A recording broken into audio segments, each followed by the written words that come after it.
So at this point, we are shifting gears in some fairly significant way towards policy-related matters, looking at the Internet from the perspective of legal, regulatory, and policy matters. And we have a star-studded cast of people to discuss their experiences and perspectives on this subject. And then after we have our break, we're going to dive into more technological view of things, specifically search and cloud computing, and then finally a look at potential future paths for the Internet. So it's my pleasure to begin this morning by introducing Andrew McLaughlin. Andrew is a colleague from quite some time now. He spent time as the Chief Policy Officer and Vice President of ICANN, and then joined Google in a similar role as our Chief Policy Officer. Andrew has had, I'm not going to go through your bio, Andrew, but he's had perspectives drawn from many different areas, but perhaps most important, he's done a lot of international interactions. So his perspectives are well beyond the domestic, and therefore even more important for a global system like the Internet to benefit from. His topic this morning, at least according to the chart here, is the net as a platform for democracy, and I sincerely hope that it has been and will continue to be, but let's find out what Andrew has to say about that. Good morning, Andrew. So now we move to layers 8, 9, and perhaps 10 for the next hour and a half. I retitled the talk, Information is Power, so what happens when the network democratizes access to information? And I decided to go with a Star Warsian narrative structure to talk about it. And of course, I'm coming up on 40, and so Star Wars to me means episodes 4 through 6, not 1, 2, 3. I don't even know how to describe that narrative arc, and I won't try. So here's the backdrop for the story that I want to tell about the interaction between the network that we're all engaged in building and maintaining and human governance or democracy in some broad sense. The backdrop is what I refer to as my good morning email. Most of you probably have morning routines that are pleasurable. They involve coffee or orange juice, a run or something like that. My morning routine usually involves an extremely scary peek at my email to see what's come in the last 24 hours. And it's usually something like this. Extremely urgent, immediate priority response required, or else YouTube blocked in fill in the blank. And my sort of graphical representation of my mornings is this. And so, from the sort of Google side of things, I find that we're constantly running into governmental opposition. And what I want to do is try to explain why I think that's happening in almost every respect. When I talk about Google up here, I just mean the Internet. Google happens to be a kind of a noted avatar for the Internet these days, but the things that I'm talking about are fairly general to the network. So the narrative arc, of course, is A New Hope, The Empire Strikes Back, and then Return of the Jedi. The New Hope is a broad set of trends and themes that the Internet has been fueling over the last 15 to 20 years. The most important one, of course, is democratization and decentralization of power. And this has been enabled because the cost of creating, the cost of distributing, and the cost of accessing information has plummeted. One of the things that's peculiar about working for an internet company is that you're in a declining cost business. Every year the same unit of capacity, the same unit of storage, the same unit of CPU processing power is cheaper than it was the year before. And so the ability of the average teenager with a Mac laptop to create incredibly professional looking quality videos and music and text is rather staggering. The kind of somewhat overly ambitious way to describe this is that we're seeing a shift from consumption culture to creation culture. The old Apple ad from 1984 kind of captured what most people felt about the last 100 years. But the media of distribution of information went from the the one-to-many mass passive infantilizing sort of mode to a much more interactive and creative mode. And I think it's because we're humans, it's not like there's not going to be a role for passive consumption of things mass produced by others, but we've seen a notable and I think quite an inspiring resurgence of individual creative expression enabled by, as I said, cheaper computing power, CPU processing, transmission, and more ubiquitous access. So I'm not going to go through all these because you're all internet people and you know what these are. But when I talk to audiences that are not composed of internet nerds, these are the examples that I show. I try to show people about DeviantArt, which is a great site that allows you to upload your artistic creations. Other people can buy them. People can comment on them, create communities, give encouragement. Wikipedia is obviously a great example of kind of collaborative sharing of information. Flickr. Prosper and Kiva are two sites that I'm quite high on because they enable peer-to-peer lending. Individuals, Prosper, for example, allows somebody who has money to find somebody who wants to borrow money, understand some basic data about what kind of a risk profile they have, and then make the loan. It's the kind of thing that in a pre-internet age would have been inconceivable at scale, and now it's a business. And Kiva is sort of the same thing applied to micro-lending, where people can give $100, loan it out to 3 different projects in 35 and then $30 units, and connect with people on the other side of the planet in a way that wouldn't have been possible. Obviously, the internet's democratizing the ability of people to speak, so you get all these awesome political blogs from the left and from the right. If you want to find out what's going on in Zimbabwe, you're much likelier to get an interesting and meaningful story from a blogger inside Zimbabwe than you are from the BBC Stringer based in Johannesburg. Music is something I care a lot about, and you can see just these kind of staggering productions of a 19-year-old sitting in a bedroom providing an curated look at an entire music scene with music files and analysis and so forth. Online communities are a sort of another expression of this. Twitter is the sort of fad of the day. The Twitter website that I've been showing, just because it amuses the hell out of me, is one that gathers text sent over Twitter that should not have been sent. It's an amazing site actually to take a look at. It's I'm sorry, what did you call this? I will now. Is it Twitter or right? If Carl is coughing, it must be time to move on. You never know what's going to be on there. You really don't. And by you, I mean me. There are these 3D worlds that, again, even 8 or 9 years ago, given what broadband cost, given what kind of data center costs were and so forth, it would have been inconceivable really to have something at the level of a real life 3D reconstruction of Dublin. Down here you can see this is a real life exact replica of me. In Dublin, here you can see my real life replica hitting on probably a 53-year-old guy from Los Angeles.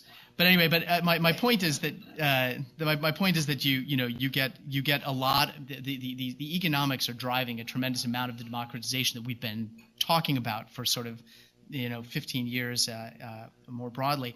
To me, the most exciting things, in the creation culture that's emerged on the net are remixes.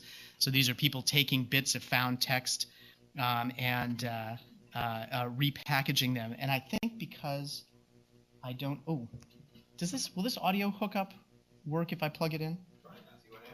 I'll just show you one. A particularly enjoyable one that I've seen lately, which is, oops.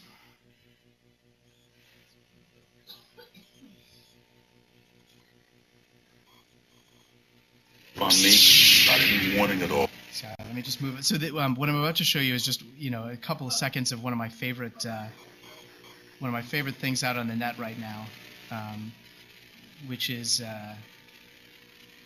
remixes that use.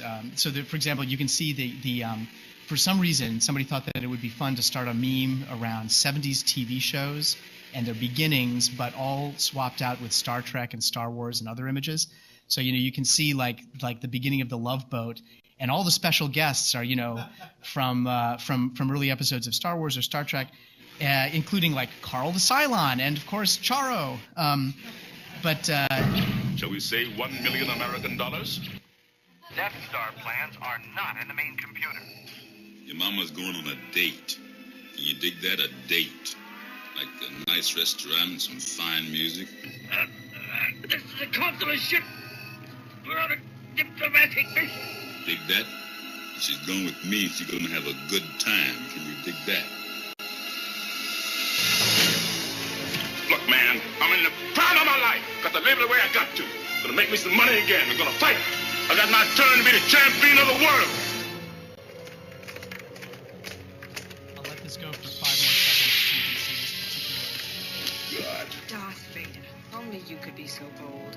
The Imperial Senate will not distill for this. When they hear you've attacked a diplomatic... Hey, look, man, I ain't fighting for no race. I ain't redeeming nobody. I quit on you when you cleared out of Detroit with Willie the Pimp. Yeah, and you look out too busy to find your girl. You selling my clothes, my ring, my silver brushes. I don't know what you're talking about. I'm a member of the Imperial Senate on a diplomatic mission to Alderaan. Don't you papa me, girl. I'll papa you so you never forget it. Anyway, you get the idea. The point is, this sort of thing presents is a really fun, amusing example of the kind of human creativity that's being enabled by the net, and that, by the way, presents a very profound challenge to copyright law. So everything that we've seen up there just now is copyrighted to some big important studio. I don't know who owns the copyright to the old James Earl Jones movies from the 70s, but it's probably not Lucasfilms. And so by mixing these things together, you end up with something which is transformatively new, but it is certainly, in the view of those studios, probably tantamount to copyright infringement. Anyway, the last just thing that I want to mention in terms of creation culture is just a sort of cool thing to be excited about is witness, which is to say people filming the beatings of monks in Myanmar, filming the shooting of protesters in Tibet, filming police misconduct in the United States or the United Kingdom. We now have the ability to kind of do the citizen scale reporting that we were always very excited about. All right, so it's not just a few nerds. It's sort of the default experience for a teenager now to be able to speak to the entire world. When I think any of us were teenagers, or at least most of us here, you couldn't really get on the radio, TV, or newspapers, which were the only real mass media out there. Now, for somebody in high school, they can speak to the entire world, potentially to everybody who's got access to the internet, which is increasingly close to the entire world. I will just mention that we're democratizing knowledge about the world. There's a staggering and impressive array of data that's now available on platforms like Google Maps. Here's a good one, the Beer Hunter, which uses Google Maps to help you find in Toronto the source of every currently open beer, wine, and liquor store with their hours and color-coded by what's open right now. So, a lot of important things are being done through Maps mashups. We talked about democratizing, or I've sort of alluded to about democratizing democracy itself and the governments, because I think that's a pretty well-covered topic. I won't say much about it other than to say that, we're seeing moves to utilize commodity technologies, commodity computing platforms to make government more transparent, to make it more participatory, to make it more collaborative, to make it more efficient. That's a good thing. There is, of course, a dark side to all this democracy, too, which we have to acknowledge. I mean, you can look at the website of the Al-Aqsa Martyrs Brigade and see, glorifications of people who have blown up dozens of innocent civilians at a pizza parlor. You can see Stormfront, for example, which is a community for racists. So if you dislike blacks, Jews, or whatever, here's a community where you can find other people, talk to them, post things, and feel part of a larger group. But in general, I want to say it's basically a hopeful story about what the technology is enabling. So that's the new hope part. The Empire Striking Back is something that I'm going to touch on just a little bit later in a little gory detail, because we're a technical group and I want to talk a little bit about the technology by which this is happening. But the Empire Striking Back touches on Google in all kinds of different ways. I just pulled out a couple of examples of things that we've experienced in the last couple of years. Google web search is subject to censorship in all kinds of ways, and it's not just in China. So China's the most obvious and kind of best example, but mature, sophisticated democracies, Germany, France, India, Brazil, these are countries that have censorship rules and censorship regimes, and they're validated by a democratic process. So you can't simply say that the free flow of information is being blocked by nefarious governments. There are actual differences of values among cultures that we have to struggle with. And when you embrace democracy, you also have to embrace the idea that those values will be expressed through law, through regulation, through policy. So Germany's got a unique historical experience, and its people have regularly revalidated a social consensus in Germany that pro-Nazi speech, extreme violence, glorification of war, these things are illegal and should be prohibited.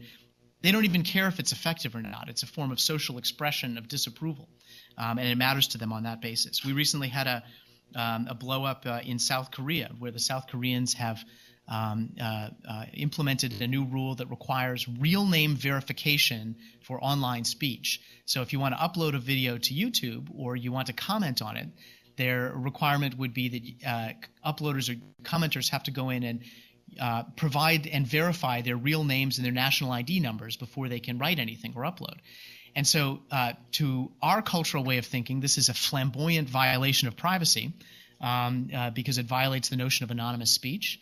And we kind of think about privacy as being often rather synonymous with anonymity or the non-identification of yourself with things.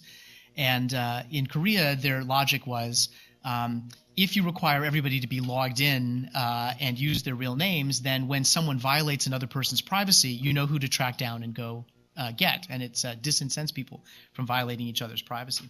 Anyway, there are many, many different examples that I could point to about where the empire is striking back, where those who have built their power around the control of information in the pre-internet age are trying to extend that control into the internet. So from my way of thinking, there's an important set of commonalities among some of these big actors. So if you think about movie studios, TV companies, a state mapping agency, a book publisher, record producer, these are all institutions that have exercised control over the distribution of information.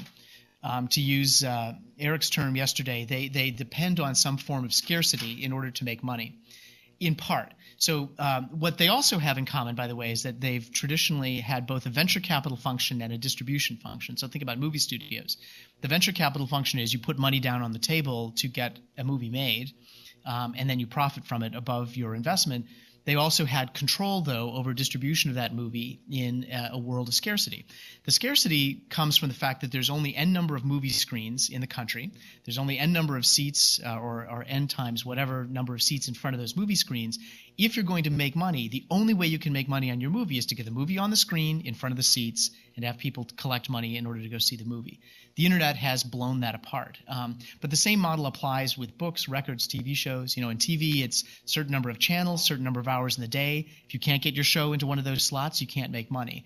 With records, it's bin space. With books, it's shelf space. If you can't get your book on the bookshelf, you can't sell it, and you won't make any money. So the internet has blown all of that wide open. It does not jeopardize the venture capital function. It just makes it a hell of a lot riskier because of the way that you could use distribution to ensure some minimal amount of revenues. I mean, even the biggest turkey films you could plan on marketing the hell out of and getting some amount of your money back, even as you hope for a hit. So anyway, these institutions are trying to figure out how to maintain the control and that they've had over distribution. In many ways, it means they're trying to recreate scarcity on the internet where there has been none. So to me, that's the kind of Empire Strikes Back phase. And the question, the sort of Return of the Jedi question is, is there a way to try to maintain the things that are great about the internet and still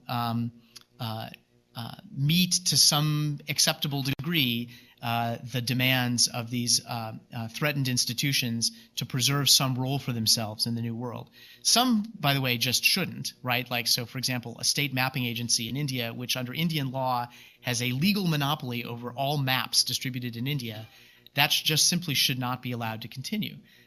There are others, however, like I think book publishers, who have performed very valuable social functions, or newspapers, and will continue to perform valuable social functions, and for which a role needs to be made. So just to sort of wrap up, we've got these kind of like big forces that I've mentioned already. Information is power. The internet is democratizing access to information. Democratization is another way to say disruption. The internet is disrupting these modes of social organization. We're seeing a consumption culture shift to a creation culture. And the last one, which will sort of set us up for the panel, is we've got a borderless internet and yet a paradigm of the application of law that is very bordered. So you've got chunks of territory defined by lines on a map, and within those borders a particular set of rules apply. And as I said earlier, many of them are actually democratically constituted rules that present a threat to the free flow of information that the internet has. Now, if I can just say sort of a word or two about, at a sort of theoretical level, it's important to think through kind of the sort of values question. So what I mean by that is when we talk about these problems of a conflict over control as it applies to the internet, what values are in play? In other words, when somebody is trying to exercise control over the internet, what value are they trying to vindicate? And this is just sort of a short list of some of the options. You might be trying to vindicate individual liberty in order to sort of preserve the freedom of individuals to do what they want.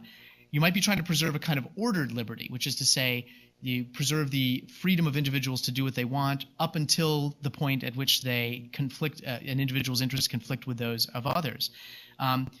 You might be trying to promote tolerance and coexistence, and this is actually a very interesting one. If you think about India, to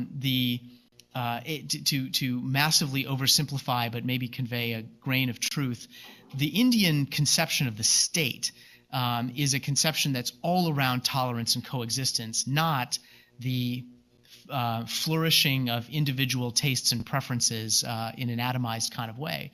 So when Google runs across this, it's because there's a video that, for example, parodizes the Mahatma Gandhi. So there's like a Gandhi striptease video.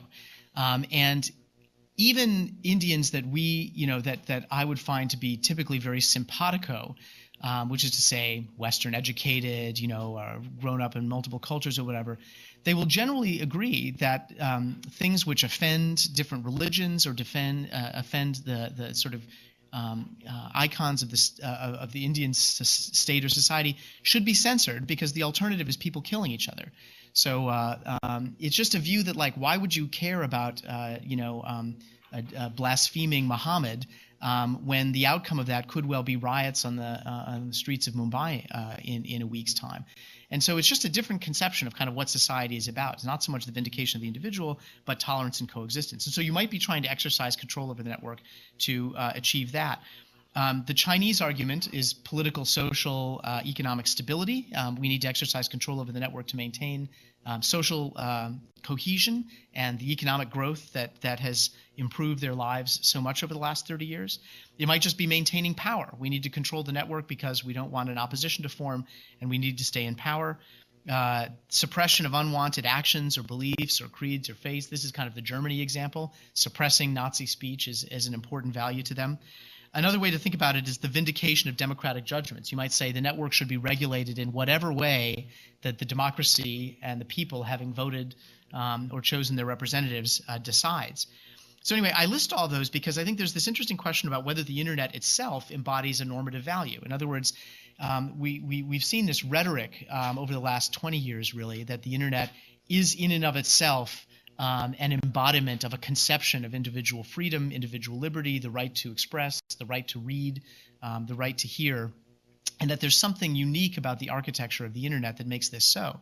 I actually think you can make a pretty good argument that that the way the internet has been built, whether you kind of use as a shorthand the end-to-end argument, the idea that the endpoints are the ones where the intelligence resides, that embodies a notion of kind of individual autonomy and freedom that will come into conflict with cultural preferences or some of these other normative values that societies may quite legitimately decide that they're going to pursue.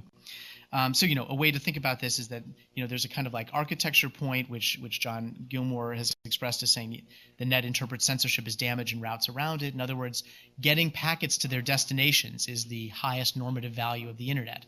Packet starts here, packet gets there, and the network's job is to deliver it. That's its value. It is content neutral, content blind, but that's the normative value it embodies. Another way to think about it is sort of an anti-geographic point. In other words, the value of the internet is that it disrespects geography. I can, Skype with my wife across the planet in near real time, and the fundamental value of the internet is that it does not stop or slow down for national borders or try to instantiate local values. The one I kind of like is just the idea what the internet as an architectural matter does, and therefore bleeding over into sort of the world of normative values, is locates power at the edge. In other words, it's at the application layer and with the endpoints of the network that real power lies. And the network itself doesn't interpose itself between me and the people I want to communicate with. So, so then if you do kind of a formula here, you've got your distributed architecture, you've got geographic ubiquity, you've got democratization of production and distribution access. What does that all equal up to? Well, it equals up to, at the moment, a hell of a lot of conflict and a lot of fights over control over information and the ability of the internet to meet it. What is the proper role for governments in this formula? Well, one that you might say, one answer that you might give is to advance some normative value. So if you're China, your job as a government is to try to maintain social stability and to make that true on the internet just as it is anywhere else. I think that there's another argument that you can make, which is that the role of the governments is basically to hold the network together. So not to screw up the thing which has generated so much creative expression, economic growth, and so forth, and to think about its job as making sure that the internet does not collapse on itself. And so you might be able to meld these two together and say, advance your normative goals, but only insofar as you're not actually threatening the ability of the internet to maintain a globally interconnected network. So I think I'll close there. I'll just note that there is a tremendous amount of sort of pressure on Google, and I think if we think about the panel next as being a place where we can talk about some of these applied principles, I won't go into them in detail. Let me just mention one thing. Whoops, let me just collapse this. Oops, there we go. Let me just mention one. Whoops. That didn't work. Well, anyway, we'll focus in on China. I just want to mention, just a couple of sort of details about how censorship. This, by the way, is just a list of countries that are doing censorship right now. These are just the ones that I've run into in the last year, and so you'll note a significant number of actual democracies on the list. I just want to say a couple of words about what's happening in China, just because we've sort of touched on it in this room a little bit yesterday, and I think it's worth talking about. So. This is an example of how a government that is seeking to vindicate a set of normative values that are in conflict with the internet can go about doing it. And by in conflict with, I mean jeopardizing the basic interoperable nature of the network and the principle of decision-making at the edges. So the Great Firewall, or as the Chinese call it, the Golden Shield Project, uses a couple of just basic censorship techniques. They do straightforward IP blocking of hosts at the ISP level. They do this on all kinds of different protocols. They just don't allow packets to advance toward a particular set of IP ranges. They do DNS blocking. They block DNS lookups of various descriptions. They use DNS poisoning and redirection so that they spoof destinations on the internet and interrupt interrupt the flow of packets that you were intending and replacing it with something else. There are a number of search-specific censorship techniques that they use. They pay attention to the queries that are being sent to Google. They use packet and keyword filtering across all protocols. They use the TCP reset tactic, which is a particularly, from my perspective, kind of sleazy and troubling misuse of a standardized interaction where they will just decide that a certain number of queries from a particular subnet is unacceptable, send out TCP reset packets. This is a big problem at universities and internet cafes where a single bad user in their view, a troubling user, can lead to the entire subnet being knocked out for 30 minutes. You can, of course, set your machine to ignore reset packets, but most people don't because it would not be a standardized way of behaving. The administrative mechanisms are very vast and complex, and we don't have time to talk about them, but an interesting thing in China is that they really are obsessively focused on what we call the 3 Ts and the 2 Cs. It's Taiwan, Tibet, Tiananmen Square Massacre. The 2 Cs are the cult, meaning Falun Gong, or what they describe as a cult, and the control of the Communist Party. So when you touch on one of those forbidden subjects, you will trigger one of these mechanisms of information control over the network. If you don't, generally speaking, they leave you alone. And so either that's encouraging or that's troubling because it's either a pretty broad set of important political topics or it's a small set of relatively unimportant things, depending on your point of view. So I just raised this because it's an interesting example of some of the standardized behaviors that we've been talking about can in fact be hijacked by governments that want to exercise some form of control for their own purposes. So with that, I think we should turn to the panel. Let me just say, by the way, there are a lot of ways to talk about these kind of control impulses, child protection, privacy, network regulation, and the open internet. The question of security I should have put on this list. There are lots of arguments that you can bring to the table for why elements of control need to be built into the network, but I think we'll talk about that in the panel.